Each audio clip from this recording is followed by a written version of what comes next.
Fotoanany fampalalam-baovao eto amin'ny televiziona malagasy miaraba toko klasy toboko vavy tonga soa tao anatin'ny fampalalam-baovao manasantsika rehetra anaraka hatramin'ny farany amin'ny dia alatsinainy 20 jona 2024 ity. Anisany anamarika ity herinandro vaovao itsahantsika ity ny fankalazana ny faha-19 taona ny verenan'ny fahaleovantenan'ny Madagasikara sy ny joroan'ny folo alindahy malagasy amin'ny zoma zao ny daty ny 19 jona fety pirenena. Efa mianaka anatin'izay fankalazana izay isika malagasy andro maromaro izay no efa nanomboka ny hetsika samihafa raha ny omaly manokana ny omaly alahady dia nisongadina ny fanompom-pivavahana no tarihan'ny FFKM tetsy amin'ny fiangonana EEM Trinité Masina avaratra Anjoma Ambody Filao. Anisany nivohitra tao anatin'izany tamin'ny fandraisam-pitenenan'ny filohan'ny fanavaozana ny Repoblika ny kolonel Randrianirina Mikael fa ny fifikirana amin'ny toe-tsaina ratsy no manimba ny firenena sy sakana amin'ny fampandrosoana. Ny tea mavavy.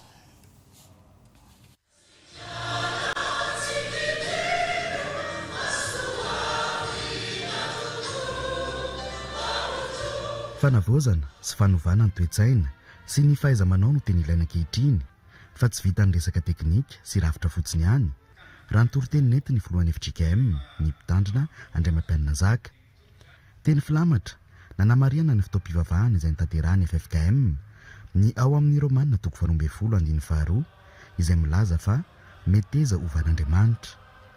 Nandray fitenenana nandritra ny fotoana ihany koa ny filohan'ny fanavaozana ny Repoblika ny kolonel Randrianirina Mikael izay nankahery ireo mpitondra fivavahana ao anatin'ny FFKM ary nanamafy fa isan'ireo fototra lehibe anorenana ny fampandrosoana ny fanovana toe-tsaina. Voatery matetika teo ilay resaka fivavahana toe-tsaina izay no fanavaozana lehibe izay ilahintsika satria anisan'ny zavatra ataontsika hoe anisan'ny sakana amin'ity firenena ity dia mbola fifikirantsika amin'ny toe-tsaina fifikiranay amin'ny toe-tsaina izay mbola manimba ny firenena amin'izao fotoana zao ka izay miady amin'ny kolikoly indray no lazaina fa mialatsiny amin'ny teny misy mibika kely. Nampafantatra ny tety andro mikasika ny fizotry ny fikoanantom-pirenena ihany koa ny avy ao anivony FFKM nambara ny filohan'ny fanavaozana fa miandry ny famelabelarana mamaritra ny lamina sy ny fizotry ny fikoanantom-pirenena ny vahoaka malagasy. Makahery anareo fa tsy mora tokoa araka ny fahatenen'ny mbelibeny tsy mora ny zavatra miandry anareo ao amin'io fikoanantom-pirenena io ataonao fa mananjanaka maro nareo zahay zanakareo koa dia mba samy manana ny lohanay samy manana ny eritreritray mbola manjaka ny fitiavan-tena fitiavam-pahefana fitiavan-karena dia zay io mahatonga n'io resabe io fa matokisa n'Andriamanitra izay efa nametrahanareo azy fa vitanareo izay vahoaka malagasy zao anatiny dia matoky ny haitarika izay hoentinareo hitondrana anio fikoanandoha pirenena io. Taorian'ny fitaom-pivavahana nitanterahana teny Ambody Filao dia namonjy ny sehoram-pilanjan-tsara teny amin'ny lapa ny fanatanjahantena sy ny kolontsaina Mahamasina ireo tompona ndraikim-panjakana isany nandray anjara tamin'iseho ny filohan'ny fanavaozana ny Repoblika sy ny Praiministra.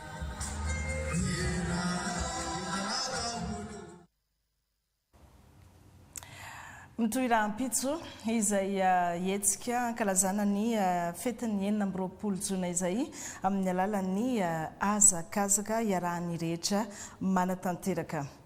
Fa fandaranasa iarahan'ny fanjakana malagasy amin'ny vondrona Européenne ny tous redevables izay mikendry ny anatsarana ny kalitaon'ny fitantanan-draram-panjakana sy ampiroboroboana ny mangarara amin'ny fitantanana ny volam-panjakana sy namafisana ihany koa ny tamberinandraikitra amin'ny vahoaka. Isy tetikasa roa ao anatin'ity fandaranasa ity izay natomboka androany araka ny ambin-gomba vao hoentin'ny Rivary Vonarivo sy Jakira Kotomanga. Miroso amin'ny fanatsarana ny fitantanan-draram-panjakana sy ny fampangarana ny fitantanana ny volam-panjakana amin'izao fotoana izao ny fitondram-panjakana malagasy.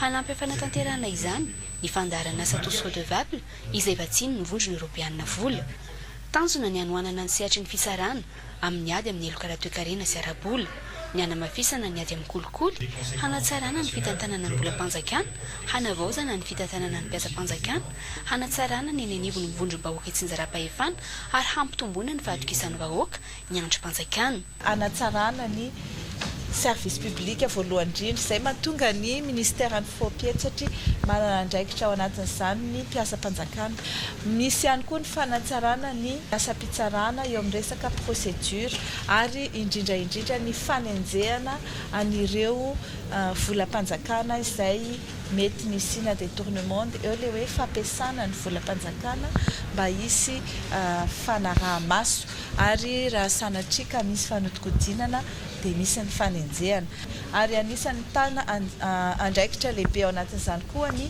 modernisation de l'administration na ny fanaovana numérisation de l'administration izay nilazaina teo fanatsarana ny logiciel Augure fametrahana ny logis pénal sy ny logis civil moa tsy voalaza teo fa ao anatiny izany dia ny dotation ana système informatique ho an'ny administration sy ho an'ny fitsarana. Tetika saroana ao anatin'ny fandaharana asa tous redevable izay mitetina 25 miliara ariary tanterahana any amin'ny faritra Vakinakahatra Matsiatra Ambony adiana ny tetika asa voalohany raha eto Antananarivo Toamasina Mahajanga Fianarantsoa ary Toliara ny tetika asa faharoa ministera 5 dia ny ministera ny fitsarana ministera ny toe-karena sy ny fitantanam-bola ministera ny ady-tany sy ny fitsinjara-pahefana ny ministera ny asa sy ny fampananana asa sy ny asa-panjakana ary ministera ny fampiroboroboana ny ahitao arakajy mirindra ny postra sy ny fifandraisan-davitra no voakasika anatin'ity fandaharana asa ity. Ho an'ny tetika asa PA2 izay misahana ny asa fanamboarana ny fantsin-drano ambany arabe eto Antananarivo renivohitra aiza ho aiza ny tetika asa amin'izao fotoana izao misokatra amin'ny ampahany aloha raha ny fantatra nanomboka androany ny lalana etsy Mahamasina raha toa ka tapaka nandritra ny 3 volana izay efa nanomboana ity tetika asa goavana ity ny etsy Mahamasina raha teo isy ny matso lehibe sy ny podium amin'ny andro ny 24 Jona ka namoraina ny fahafahana miditra ao amin'ny kianja be ny Mahamasina mbola mitoy ny tetika asa PA2 etsendan'izay ny fandaminana vaovao izay dia manara-maso ny fizotran'ny asa ny fanjakana malagasy amin'ny alala ministeran'ny rano ny fidiovana sy ny fanadiovana miaraka amin'ny commune Antananarivo renivohitra sy ny AFD izay mamatsy vola izany fanamboarana izany. Orila Fringa sy Roger Andrimanalina.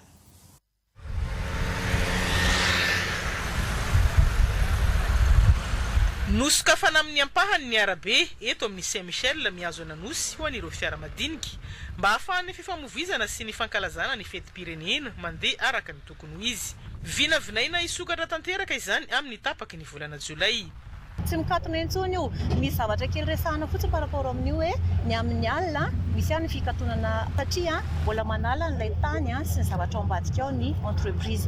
Dikan'izay zany ny côté nefa misokatra. Ity hitsahantsika ity indray ilay lalana avy any amin'ny Sena miakatra makany any Bohida zany no mbola tsy misokatra. Ny antony dia mbola tsy maina ilay ouvrage ngezabe natao ambany ao dia miandry an'izay 14 juillet 15 mi-juillet zay misokatra tanteraka indray. Mahatratra 7 faingo efa hatramin'ny 7 isanjato eo ny tahany fahavitany asa amin'ny ankapobeny amin'ny tetika asa ity raha efa vita 13 faingo 15 isanjato kosa ny ampahany voalohany.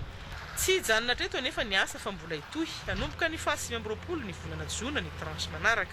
Ny lalana miainga avy eo amin'ilay ouvrage teneniko teo toy mankany amin'ny polisy indray dia tena mbola vao atao indray amin'izay fotoan'izay zany hoe manomboka 29 juin indray ny entreprise miverina milatsaka eto manao an'iny tranche anankiray iny. Ny manodidina Mahamasina iray manontolo moa araka fahalalantsika azy dia ho asiana travaux ngezabe ohatrany daholo dia ho avy ny tranche manaraka ny 2 sy ny 3 sy ny 4 5 izany hoe rehefa miainga avy eo polisy dia mihodina makany Tambarinandriana mihodina amin'ny Sainte Famille iny mandeha ary amin'ny Tométal dia tonga ary amin'ny Bazar de Quartier. Vita indray izay tranche izay dia miverina ato Mahamasina indray isika miainga avy eo polisy makany amin'ny ambadiky ny tsena Mahamasina dia mitohy miakatra makany akady lalana. Ara-potoana ny fanatanterahana ny asa hoy ny tompony andraikitra. Miasa andro aman'alina ny orinasa aharitra 420 volana eo ny tetika asa. Ankoatra ny fampianana ny voka-drasy ny tondradrano antenaina fa hanatsara ny fivezivezen'imponina sy hiaro ireo fotodrafitrasa manan-danja eto amin'ny renivohitra ny asa tanterahana eto Mahamasina. Fotoana tokoa aza izay fizotra ny asa amin'ny tetikasa PA2 izay dia mbola elaela ihany vao ifarana satria raha nampitain'ny tompon'andraikitra dia 4 volana no faharetany ity fanamboarana fantson-drano any ambany arabe eto Antananarivo renivohitra ity ary vao 3 volana eo zany zay no vita. Efa mihitatra ihany koa ny fanamboarana efa miazo Antanimena sy Analakely iny amin'izao fotoana izao ankoatra ny eo Mahamasina izany. Mbola hitondra fanampim-baovao mikasika izay Aurélia Arifringa sy Roger Ndrimanalina ihany.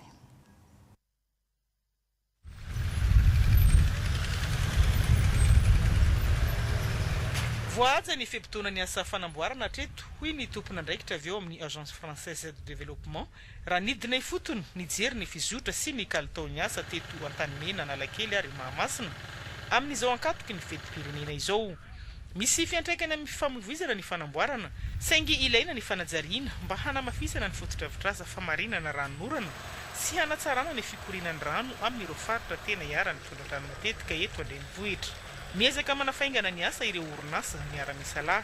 Entreprise, tout le monde essaye de travailler le plus rapidement possible pour libérer la voie. Donc a priori, le planning devrait être respecté. Début août, une grande partie de la voie devrait être finalisée, donc rouverte au public. Ça, c'est une très bonne nouvelle aussi pour l'ensemble des automobilistes. Et ils vont se poursuivre jusque début septembre. Donc cette partie-là, c'est ce qu'on appelle la première partie des travaux. L'opération 1 devrait donc s'achever normalement courant septembre avec une réouverture globale à la circulation. Et on espère, la saison des pluies arrivant, que voilà, ces travaux permettront une évacuation, en tout cas de limiter au maximum les inondations. Et donc ce sera déjà le premier test. Ensemble, on s'en assurera que la prochaine saison des pluies, effectivement, la limitation des inondations sur toute la place de la mairie et bien sûr sur toute cette voie. Hisokatra amin'ny ampahany ny volana septambra izao ity lalana eto Antanimena ity 20 ny asa hatreto ny vita mbola itohy manoloana ny Hôtel de Ville lycée Zigira Bearvelo ary Ambodifilao ny asa fanamboarana ireo lakan-drano sy ireo asa fampikorianana ny rano tanjona ny ampiena ny loza teraka ny fiakaran'ny rano amin'ny fahavaratra. Volana vitsivitsy ihany koa zay no niverina ny trandraka solika mavesatra Sultan Mavesatra ny orinasa Madagascarol. Ioatra ny vina izay napetraka ny Sultan Mavesatra hiakatra avy ao amin'ity toeram-pitsandrahana ao Tsimororo ity alohan'ny fiafarany ity taona ity raha ny nambarany tompon'andraikitra hiroso amin'ny fandavahana vovo vaovao indray ny orinasa mpitrandraka atoato ary iena araka izany ny fanafarany Madagasikara io akory io. Nalotsorondriamasinoro. Tsy araka ny vina napetraka tany am-piandohana ny vokatra Sultan Mavesatra hiakatra ny Tsimororo fa hahatratra 300 baril. Tombana ho azo alohan'ny farany ity taona 2024 ity izy io. Ny vovo efa miasa ihany no trandrahana raha ny fanazavana. Efa miomankomana handavaka vovo famokarana vaovao misa 100 ny orinasa Madagascar Oil mba hamokatra Sultan 3000 baril isanandro ao anatin'ny 2 taona. Tanjona amin'izany hanamafy ny famatsinan-tsena anatiny amin'ny Sultan Mavesatra sy hampiena ny fanafarana avy any ivelany andaniny famokarana 3000 baril isanandro ao anatin'ny 420 volana ankilany. Ao anatin'ny vina ihany koa ny haharakotra ny ampahany betsaka amin'ny filan'ny jirama aorin'izay satria vina vinaina ho 3000 hatramin'ny 4000 baril isanandro ny vokatra hiakatra. Manana ny mampiavaka azy ny Sultan Mavesatra vokarinao Tsimororo ambany ny tahan'ny sulfura ao aminy mihoatra ny amin'ny afarana avy any ivelany.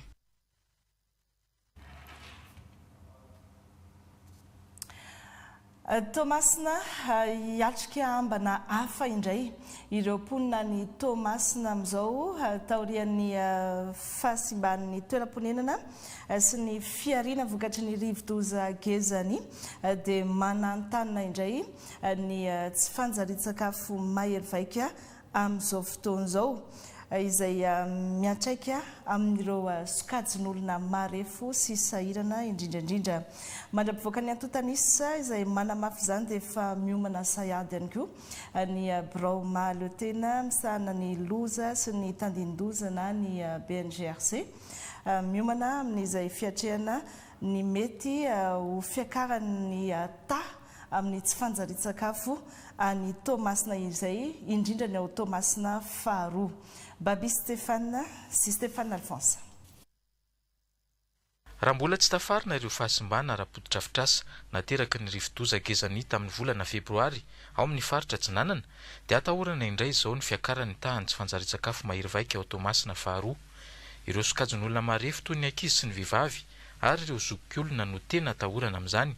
Dingana faharoa ao anatin'ny sahanasan'ny BNGRC ny fanarenana ny fiainan'ireo niarambony ka tafiditra ao anatin'izany ny fanomezana tantsorika ara-panjarian-tsakafo azy ireo izay farimbona ny BNGRC amin'ireo mpiara-moninantoka. Ny asan'ny BNGRC tsy mijanona fotsiny resaka siklonina sy dranona ranobe fa eo koa ny mety hoe tsy fanjarian-tsakafo na resaka tsy fampitsakafo izay nanaovana atrika asa ilay raharaha tamin'ny mpiara-moninantoka moa izay nazahoana vaovao somary manahirina ihany raha tsy laza ho an'ny tamatavy 2 amin'ny resaka momban'izay izay efa tsy maintsy andraisana fepitra mialoha koa satria tsika tsy andry an'ilay loza hidona foana vao hoe aiza no andraindraikitra fa dia efa mijery miloza zany tsika hoe ahoana no tsy taran'izay loza zay. Mbola manao tohivakana ny tolo-tanana avy amin'ireo fikambanana vondrana iraisam-pirenena sy avy eto an-toerana ary avy amin'ireo firenena mpiara-miasa amin'ny Madagasikara amin'ny fanarenana indray any Tomasina sy ireo mponina ao aminy. Toireto sakafo sy fanafody mahery ny 9 taonina avy amin'ny fitondram-panjakana Egyptianina ireto. Firenena izay nanohana trany amin'ny Madagasikara amin'ny vonjivohina sy fanarenana aorian'ny ny rivo-doza toy izao. Manamafy ihany fa hoe navita ary ny siklonina dia mbola ho alefatsika any Tomasina ireo farak'ilay lazaiko izay tsy niriko tsara hoe réponse ciblée. Qui dit réponse ciblée zany dia ireo mbola hita fa tena mbola marefo tsy tafarina fa tsy hoe ny rehetrarehetra kory dia mety hoe ahazo an'izay satria hitanareo ihany ny quantité-any sy ny abetsaky ny fahavoazana nisy tany Tomasina fa reo tena mbola le marefo zay any Atsinanana no metsika an'ireo. Ankoatran'ny Egypta dia nanio fahavononana hanohana ny rafitra natao hanalefahana ny fiatraikan'ny vohina sy ny vonjivohina i Royaume-Uni.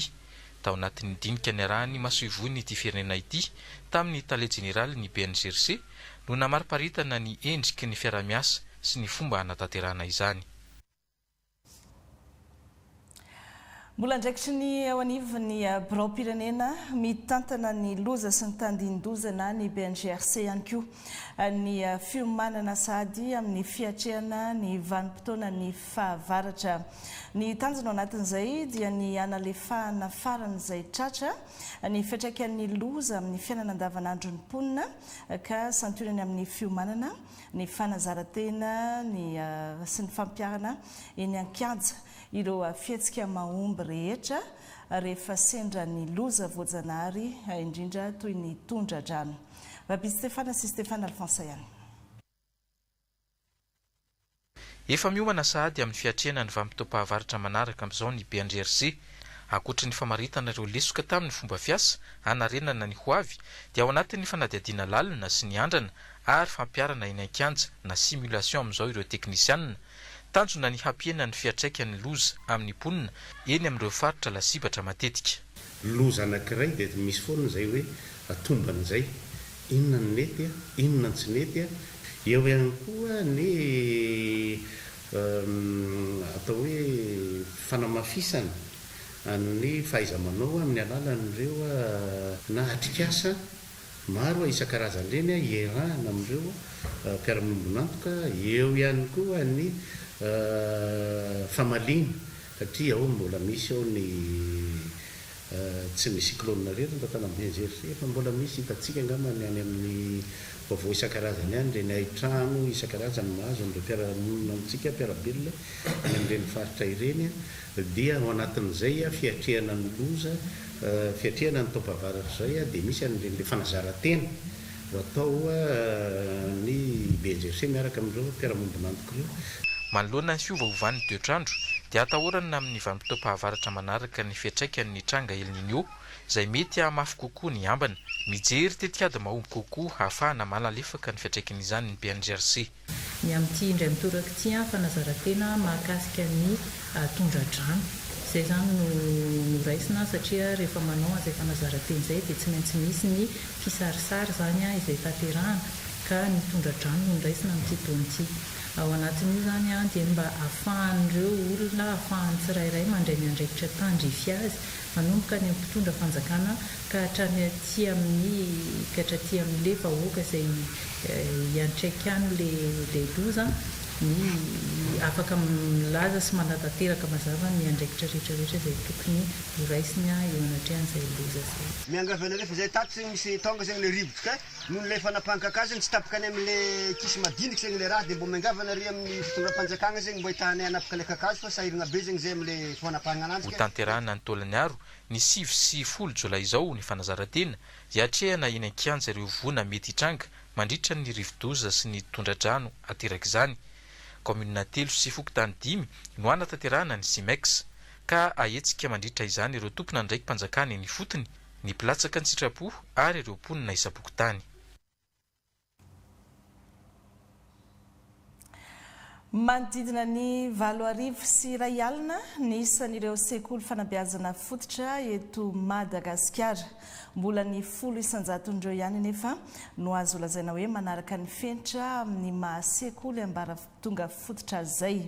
Mifantoka amin'izay setry ny fanabeazana izay indrindra ny tetikasa no fidin'ireo mpianatra ao amin'ny taona fahatelo amin'ny sampam-piofanana kolontsaina sy ny sampam-piofanana eny Ankatso zany nitondran'izy ireo fanampiana ho an'ny EPP tsara honenana izay sady tafiditra anatin'ny fandaharam-pampianaran'izy ireo ihany koa. Miray Andrianjafy sy Jaona Dimilsalama. Manana anjara toerana lehibe eo amin'ny fampandrosoana Madagasikara ny fananganana tetikasa. Dia mbola ety amin'ny anjery manontolo ireo mpianatra dia sena manomana ary manangana izay tetikasa izay. Toy ny ataon'ireto mpianatra meriny 50 avy amin'ny taona fahatelo izay ao anatin'ny sampana fampivoarana ifotony ara-tsosialy sy ny média culturel. Projet ohatra mifanaraka amin'ny araka ny vinana apetraky ny ODD. Misy article zay hoe ODD zay dia ao anatin'io misy sokajina zavatra azo atao be misy ny ara-tsosialy ara-pahasalamana ohatra hoe sécurité sy ohatr'izany dia maka amin'io ny mpianatra misafidy amin'io hoe inona no zavatra vitanay mijery olana ifotony aloha izy dia mampifandray an'iny olana iny amin'io article ODD io. Ny fanatsarana, ny fanadiovana ny sekoly eto amin'ny EPP tsara honenana no fidiny zareo izay avy amin'ny herim-pon'izy ireo manontolo. Rehefa nandeha zay teto amin'ny Fokotany aloha zay nanontany dia olona vitsivitsy. Dia teo amin'ny lafin'ny fampianarana resaka teo amin'ny lafin'ny zavatra bitsaka ry zareo. Tsy fampian-drano ety amin'ny Fokotany tsara honenana, tsy fampianasa sy ohatr'izay. Fa rehefa nanao étude hoe inona no tratranay dia teto amin'ity EPP ity nitanay hoe mety aminay sy ho vitanay satria izay dia izay ihany no namatsy vola sy ny rehetrarehetra tamin'ity tetikasa ity. Manodidina 7 arivo sy 1 alina ka hatramin'ny 8 arivo sy 1 alina ireo sekoly ambaratonga fototra na ny EPP eto Madagasikara ka ny 10 isanjaton'izay ihany no manaraka ny fenitra. Maro ny olana anisan'izany ny tsy fampian-drano, tsy fisian'ny rano dia anisan'izany koa ny sekoly izay mila fanatsarana zany dia loko moa zany no safidiana hoe loko ny ivelany alohany dia mba mahafinaritra ny mandeha ato mazoto mianatra ny mpianatra rehefa voaloko tsara ny sekoly. Resaka teknôlôjia sy ny tontolony raha ny cybercriminalité no fahentsika matetika dia fantaro fa misy ihany koa ny antsoina hoe cybersécurité. Tsy azo ferana intsony amin'izao fotoana izao ny firoborobon'ny teknôlôjia, misy ny lafitsarany mazava ho azy fa misy ihany koa ny lafiratsiny.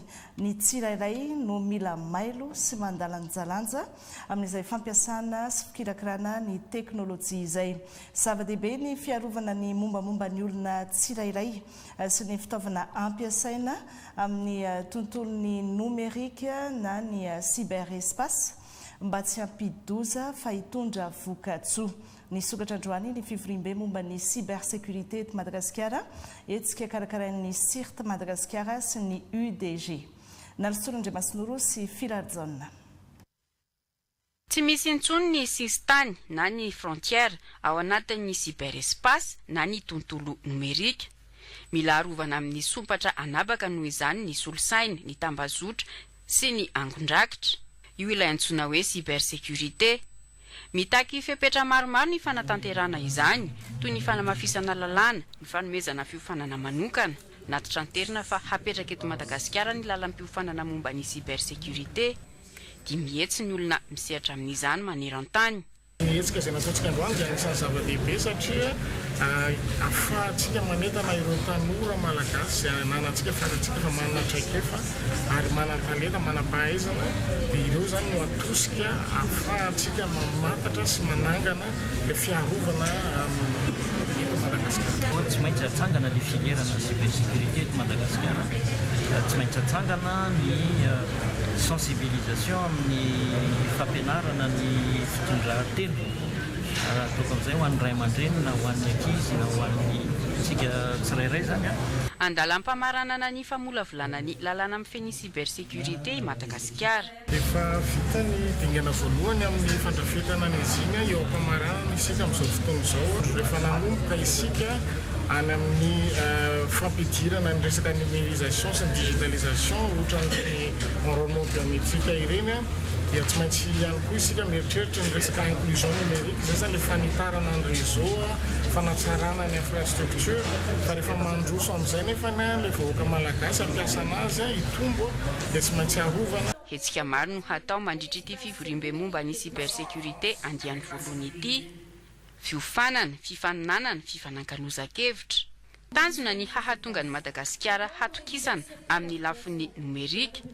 Hanana tontolo numerika matanjaka sy mahazaka fikorontanana rehefa miara-misalana ny mpitondra fanjakana, ny mpiara-miombonantoka sy ny olom-pirenena tsy ankanavaka. Resaka fahasalamana ny farany herinandro teo nisy trangana fanapoizinana ara-tsakafo niseho teny Andranoro Anteroka. Olona maromaro no indray niditra hopitaly vokatra izay fanapoizinana ara-tsakafo izay tetsy amin'ny HIRA. Raha ny fanadihadiana nataonay tamin'ity androany ity dia efa tsy misy atahorana avokoa ny fahasalamana ireo olona tratra ny fanapoizinana ara-tsakafo ireo. Olona roa sisa no mbola tazominy ao amin'ny hopitaly izay mbola hita somary reratreraka fa ny ankoatr'izay dia efa nahazo fitsaboana ary efa nalefanody avokoa. Ny andindin'izay mety ny Priskarakotina Andrasana sy Rija Rakotso. Tamin'ireo olona 5 tratra ny fahapoizinana ara-tsakafo teny Andranoro Anteroka dia olona roa sisa no marary manaraka fitsaboana eto amin'ny CHUJRA raha efa nody kosa ny 13 ambiny. Ny fihinanana composé tamina tsena iray efa mahazatra azy ireo no nambaran'ireo marary fa nahatonga izao tsy fahasalamana izao. Le mihinana le composé tany Andranoro izay ny harivan'iny andro hariva. Dia rehefa sasasasaka teo ny alina dia sady nandona valana mandra-paharaina mandra-pampitsonina dia misy fotoana moa izany hoe nangonina daholo izay olona nihinana le composé dia nentina tamin'ny tomobile sasany tany Nosiala dia sasany tany Andotapenaka dia izay taty amin'ny HIRA. Ale avitra koa raha dia tratra misy mianaka any amin'ny Nosiala. Efa fihinana koa izay ary olona io fa matona maro no varotra fa tsy hoe vaingana. Ary ny olona dia tena betsaka mihitsy misakafo ao. Fa tena bagaga nefa hoe misy trangafa ohatr'izay. Composé sy hena baolina tamin'ny Antananarivo izy niasa botsiny nihinana an'ilay izy. Dia lady maraina tamin'ny enina izy nanomboka nitranga ilay fisehoana izay zany. Dia izay nieritreritra hoe manavy izy dia nataonay evoka mafana tao an-trano. Izay tsy nalala hoe fa ohatry nangovotra tena mangovotra mihitsy izy dia nanaovana evoka avy eo moa zany zay varina sahotaka teo fampiantso eo ahoana ny atao ahoana dia tonga ihany le zareo commune nandefa ambulance dia nitondra anazy nakaty nitranga nahazo anazy zany izy nararikibo dia rehefa nararikibo izy dia fanina izy avy eo fa valana bitsy nijanona mihitsy avy eo nandoha dia izy nandoha avy eo iny dia tsy naray tena fa marary anazy ny ranjony iny niakatra marary dia hatramin'ny valahany tsy zaka fa marary anazy foana. Noraisiny fanjakana antanana avokoa ny fitsaboana ireo tratra ny fahapoizina ara-tsakafo na teto amin'ny CHUGRA na tany amin'ny CHU Anosial. Mahafinaritra aloha fandraisana tanan'ny fanjakana tena nahafapo anay hatreto tena nahafapo ny zavatra nataon'ireo tena mijery ary tena mikarakara zareo na fanafody mameno tsara fanafody zay mahazo fanafody tsara. Mbola fanjakana daholo no miantoka ny lany rehetra hatreto. Mahafinaritra aloha zareo mba tsy mikitakita fa mahatsara dia mahatany ampilaminana. Efa nisy ihany koa ny fidinana ifotony nataon'ny tompona ndraikitra tamin'ireo toerana ireo vantany vonsiony lozy. Raha ny fantatra moa dia olona 20 no tratra ny tsy fahapoizina ara-tsakafo teny Andranoro Anteroka ity ka ny 5 no tao amin'ny CHUGRA ary ny 3 kosa no nampidirina tany amin'ny CHU Anosial. Efa mandeha moa ny fanadihadiana lalina ataon'ny fitondram-panjakana tamin'ny fototra mety nahatonga ity fahapoizina ara-tsakafo nitranga teny Andranoro Anteroka ity. Manoloana iny trangy indrindra ankoatran'izay fanadihadiana lalina efa mandeha izay dia nandray fepetra ihany koa ny avy eo anivo ny ministera ny varotra sy ny fanjifana fepetra voalohany noraisina ny fanakatonana ireo toeram-pivarotana sakafo masaka sy ny magazay ny varotra ny menaka izay voalaza fa nahatonga iny resaka fanapoizinana ara-tsakafo iny. Fanampanazavana. Nanao fanadihadiana tamin'ny marary tao amin'ny CHU Anosial izay ary tao izay no nanadiady marary vitsivitsy maromaro zany izay nilaza moa zany izy ireo fa ninana composé ka ireo izay ninana n'ilay hors d'œuvre no nararikibo zany nitrangan'ilay resaka fahapoizinana ara-tsakafo. Nisy ihany koa nefa ny zanaky ny président Fokontany izay le président nana composé fa ny zanany nana Menakely nilaza koa izy fa nitrangan'ireo ataontsika hoe tranga zany amin'le fahapoizinana ihany koa tamin'ny finanana Menakely.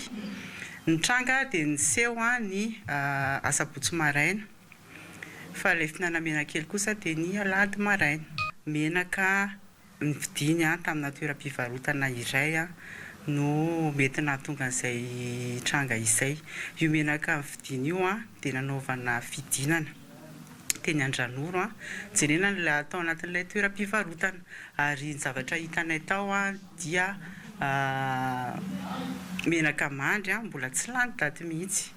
Ilay menaka mbola tratra tao zany ary efa ny fepetra ndraisinay zany dia nigazana ilay menaka ary ho alefa atao fitiliana any amin'ny ministera fahasalamana.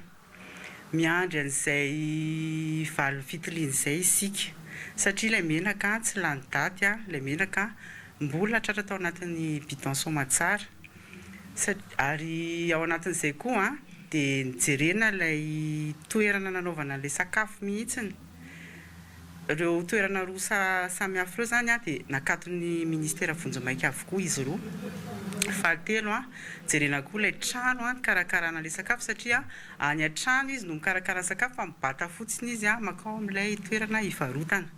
Nalehanay ihany koa ilay toerana fividianana Menakely ao ihany koa zay dia nahita menaka tamin'ny bidon koa, menaka mandry satria menaka mandry zany no ampiasaina rehefa manao an'ilay fanendasana Menakely sy mofo akondro. Fa menaka tsy mandry kosa rehefa manao an'ilay mofogasy sy ramanonaka. Dia io mpivarotra Menakely io koa zany ao amin'ilay mpivarotra toeram-pivarotana iray io ihany izy no maka menaka fa tonga dia amin'ny bidon. Menaka mandry koa ny alainy efa nijerenay somatsara tsy lany daty ihany koa. mila mairo sy mitandrina foana amin'ny sakafo indrindra ho avy izao ny fetin'ny fahaleovantena izay tsy misaraka ihany koa amin'izay fikarakarana sy fihinanana sakafo izay. Rano soiombonana, rano indray mitete, misy lanjany. Anarana tetikasa io, tetikasa izay tomana ny rehetra hikajy sy hitsitsy ny rano amin'ny alalan'ny sary sy ny zavakanto. Misy tokoa ny olona sasany tsy mahatsapa izay mahasarobidy ny rano izay, manao fandanipona sy mana rano fahatany kanefa dia misy olona ny tena mijaly rano tokoa. Any Atsimonosy sy eto Antananarivo no anatotosana ny fanentanana ny fikambanana Sarinao no topokevitra sy manatontosa ity tetikasa ity. Nandriana Razavindramaro, Faniry Kely.